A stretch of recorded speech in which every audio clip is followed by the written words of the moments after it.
atomic structure. Now we must know what is atom. So atom is the smallest particle of an element. Now we must know what is the meaning of element. So element is naturally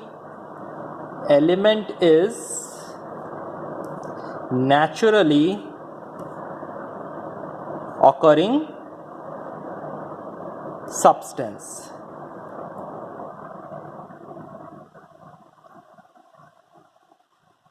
And atom is the smallest particle of that element.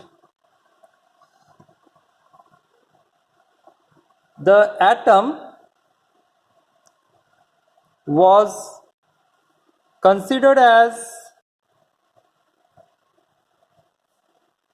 not divisible, but Niels Bohr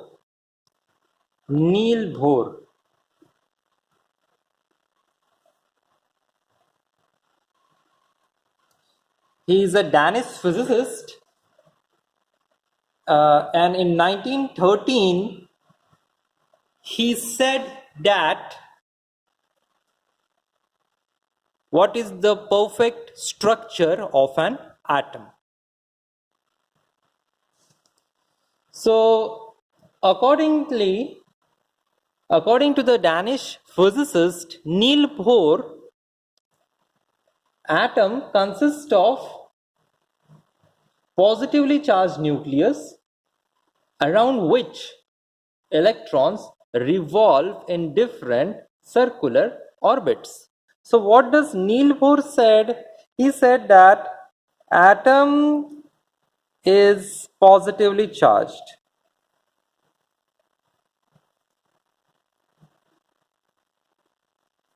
It has nucleus. Nucleus has positively charged particles.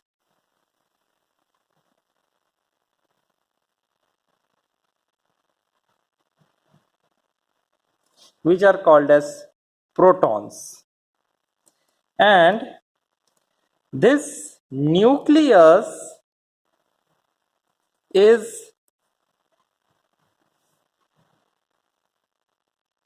surrounded by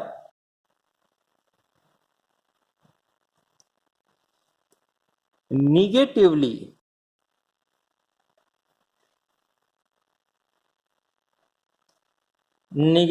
charged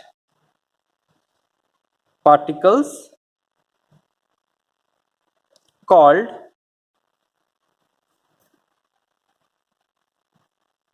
electrons.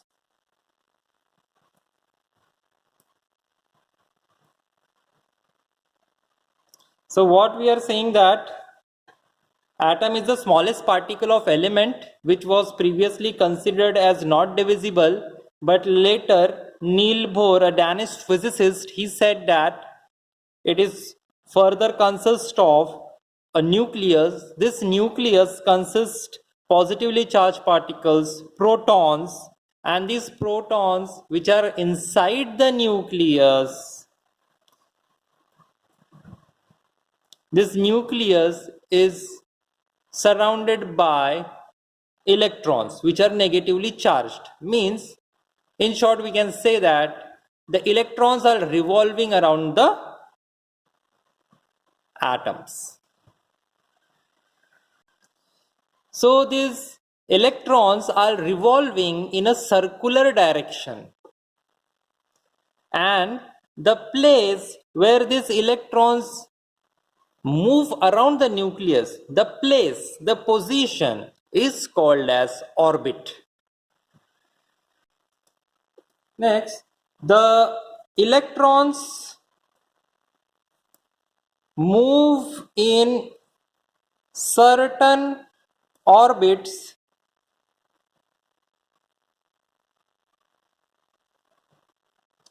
and they are not allowed to change their orbit.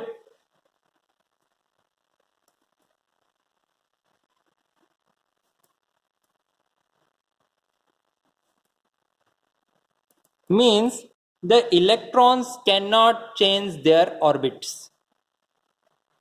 Now there is some conditions in which the electrons can change their orbits. We will see further.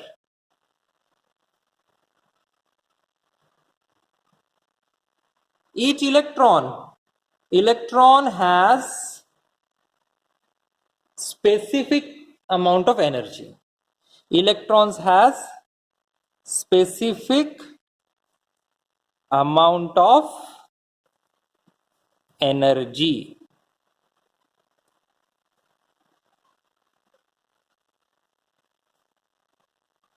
So longer the orbit, that is longer the radii or radius, we can say,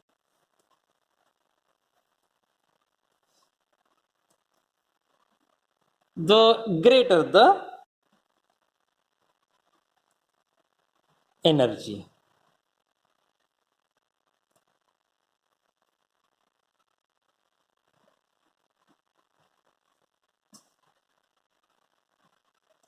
Now, if we want to move the electrons from one orbit to another orbit, how it can be done? It is possible that these electrons can move from their orbit, but only after the application of external energy, and that energy can be in the form of light or heat. So we can say that the additional energy in the form of heat or light can lift the electrons or shift the electrons to the higher orbits.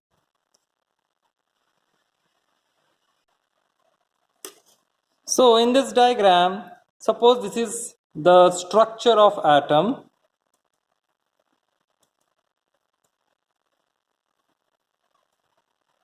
So in this structure, we can see that it consists of a central nucleus. Inside the nucleus, we have the protons which are positively charged, and this nucleus is surrounded by electrons, and these dotted lines indicates the orbits around which the electrons will revolve. So in this diagram, you can see there are two orbits. So this is the first orbit and this is the second orbit. In the second orbit, we have only one electron. In the first orbit, we have two electrons. And this is the radius. So this is radius 1 and this is radius 2. Radius 1, radius 2. So this radius 2 is greater than radius 1. So this electron will have, say we will name this electron as E3. So this electron E3, let us E1 and E2. So this electron E3 will have more energy as compared to electron E1 and E2. So this is the structure of an atom. So after studying the structure of atom, it was further concluded that the number of protons is equals to number of electrons, and hence we can say that atom is electrically neutral. Why atom is electrically neutral? Because the number of protons which is positively charged equals to number of electrons which is negatively charged. Both these charge are equal. Both the charges are equal. and hence we say that the atom is electrically neutral. Electrically neutral means the atom is very stable.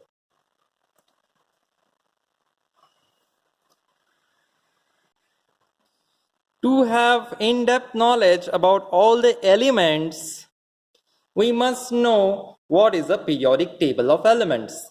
So what is a periodic table of elements? So periodic table of elements is a table which contains all the elements.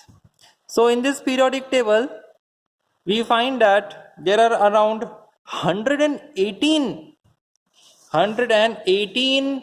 elements till now has been discovered, but the references is unknown from element 104 to 1018.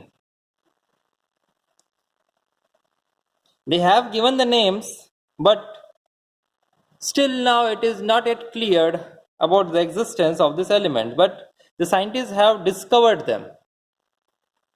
How they are formed, we have very less knowledge about it. The first element in this periodic table, as we can see, is the hydrogen. Then we have helium. Then we have lithium, beryllium. Then we have boron, carbon, nitrogen, oxygen, fluorine, neon. So if we take a closer look on these elements, we see that on the extreme right hand side, these elements are more inert, they are more stable, they are very less reactive. For example, this neon gas, argon gas, krypton, xenon, radon, these are very stable elements. And on the other side, these elements are highly active. So the arrangement of all the elements in the periodic table is according to the increasing the atomic number.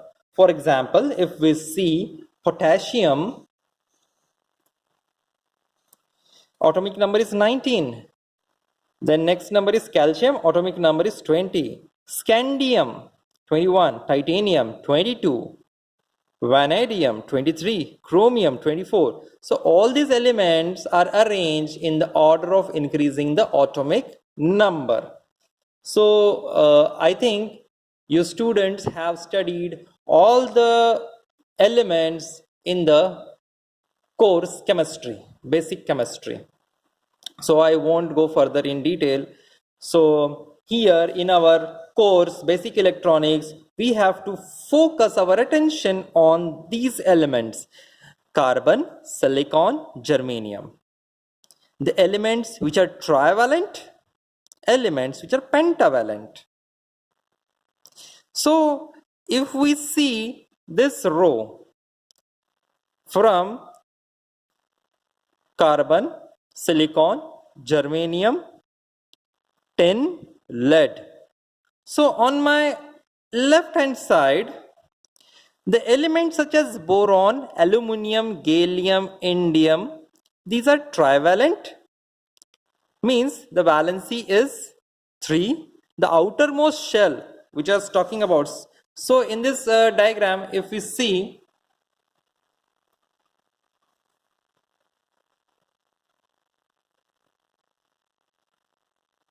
the outermost shell, for example, this radius 2. So here the number of electrons in the radius 2 is 1. So the valency is 1. If it contains only one orbit, the valency is 2 or 1, whatever is the element. So valency is, what we can say valency?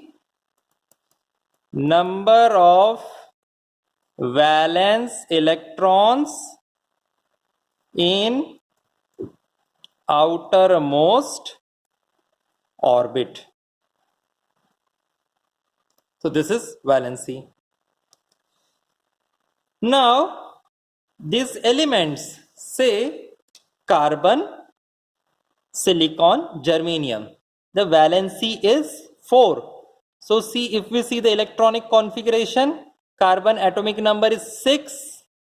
So what will be its electronic configuration? Its electronic configuration will be 2, 4. For silicon, atomic number is 14. Electronic configuration will be 2, 8, 4. Similarly for germanium. So valence electrons are 4. Now on the right hand side, the elements such as nitrogen, phosphorus, arsenic, antimony, bismuth, these elements have the valency 5.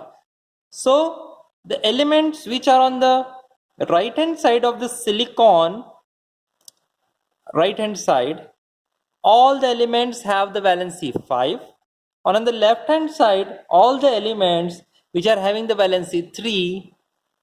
So this left hand side elements who are having the valency 3 are called as trivalent elements, and the elements which are having the valency 5 are called as pentavalent elements.